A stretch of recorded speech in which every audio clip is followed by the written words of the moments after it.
Hello, future Laker parents and supporters. I want to thank you for taking time to tune in and listen to me give a presentation about paying the bill. There are a few things that we are going to cover in this presentation, so let me give a quick overview. I'm going to talk to you about tuition costs, housing costs, what it's going to look like when you receive the bill, viewing the bill, paying the bill, and I have a few important dates to share with my office about what you can expect over the next couple of months as your student prepares to be a Laker in August. So tuition costs were set at our Board of Trustees meeting on June 22. So the slide that you are looking at right now is our actual cost of tuition for the upcoming fall semester.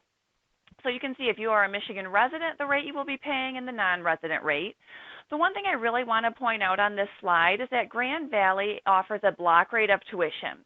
So if your student is enrolled anywhere between 12 and 15 credit hours, they're going to be paying the same rate. So we really encourage that 15 credit hour enrollment for each semester. And while your student works on enrolling with an academic advisor, the advisor will also mention that that 15 credit hours is what we really push. It puts them on track for graduation in 4 years to get those 30 credit hours each academic year. The next slide we're going to talk about is housing, and this slide shows you the current freshman housing and dining costs and the different options. So the plan right now is to have students be able to live on campus in the fall, and we are excited to see them all here in 2 short months from now. The rates that you are looking at right now include a 14-plus meal plan. So students who are living in these living centers that are showing on the screen right now, these costs include the meal plan that gives them 14 meals at the food services on campus, 14 meals per week. And there are campus dining website. I would encourage you to check that out to see what all those meals entail. Now, there are a couple additional costs to consider. So the tuition and the housing and dining are going to be direct costs that you will see on your bill. The other costs I want you to think about and I want you to consider are textbooks that need to be purchased separately. Those are not reflected on the bill. Students purchase them on their own through the Laker store. We know sometimes students rent textbooks or go through Amazon to purchase their textbooks. So that's an additional expense that won't be on the bill. A parking permit, if your student chooses to have a car on campus, they will have to purchase that parking permit separately. That will be able to show up on the bill, but it is something that does need to be purchased separately online through parking services. So in just a few short weeks, that bill will be ready to view. And the bill will come in late July. So your student will receive a paper bill in the mail. It is the only time that they will receive a paper bill. The rest will all be notified via email that the bill is ready. So a paper bill will be mailed in late July for the fall semester only. And like I said, going forward, emails will be sent. We don't send the bill in an email for privacy purposes, but we send an email to the student letting them know their bill is available for them to view online.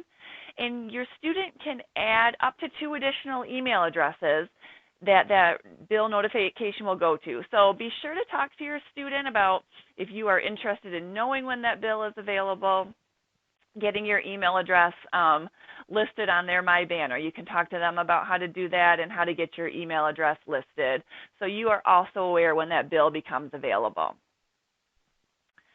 So right now there is a viewing the bill slide on the screen right now, and this gives you an idea of what the bill will look like when you do see it online electronically.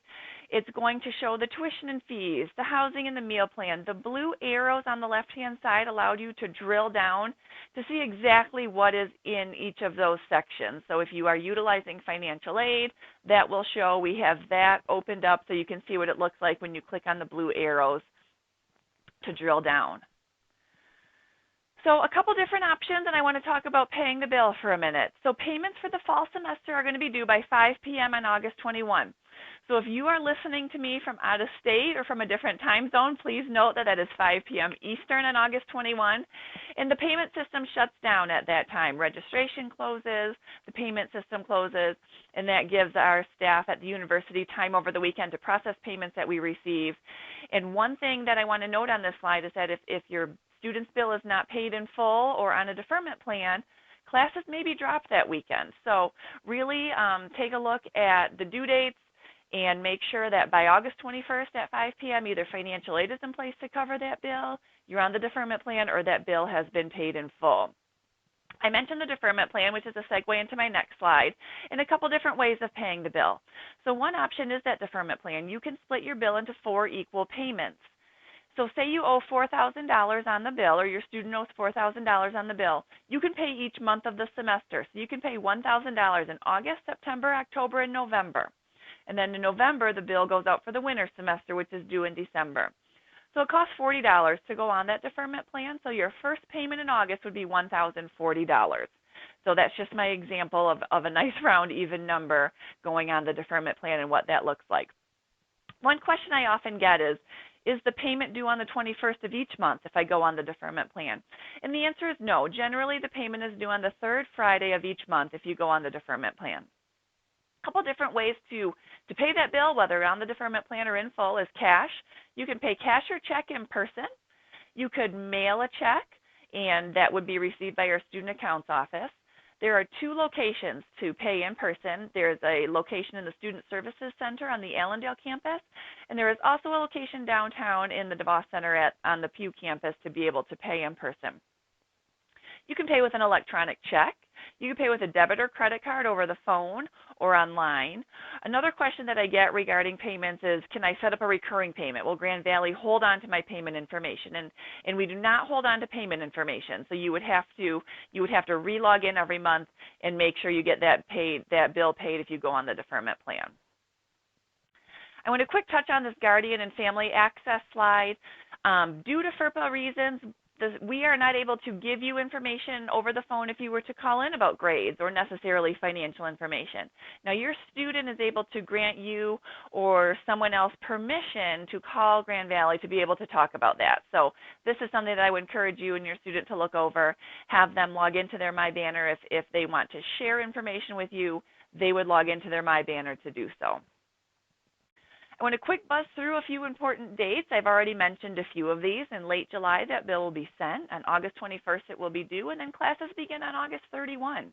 I have mentioned mid-November, the winter bill going. That's going to be due on December 18, and then the deferment plan for the winter semester would be December, January, February, and March for those payments to be due.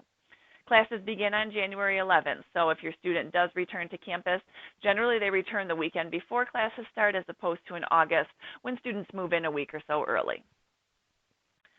Although Grand Valley does not have a full-service bank on campus, there are a few ATMs that we have that students have access to, and all of these banks listed also have physical branches within a bus ride or a short car ride or a bike ride away from campus. Now would be a good time to think about opening a checking and savings account for your student if they don't already have one. Or if they do, check with your bank or their bank to see if they would be able to withdraw money from one of these ATMs. They may incur a fee, and it's something good to know ahead of time.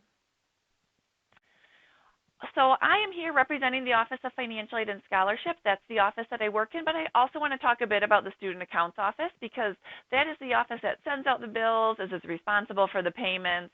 If you or your student has a Michigan Education Trust or another prepaid college savings plan, whether it's from Michigan or another state, that is all done through the Student Accounts Office as well. So that starts with the holder of that plan notifying them that your student is attending Grand Valley. They get in touch with our Student Accounts Office to get that ball rolling. I talked a little bit about financial aid and how that shows on the bill. The office that I work in, Financial Aid and Scholarships, we also house Financial Aid Scholarships, Student Employment, and Money Smart Lakers. So if you have any questions on any of those units, I would encourage you to give our office a call or an email, or if you are here moving your student to campus, stop in. We would be happy to talk with you. If there's anything that we can do in the meantime to help answer questions, feel free to give our office a call or email. We'd be happy to set up a Zoom appointment, and then we will be open in person beginning the week of July 27. We can't wait to see you all then. Thank you.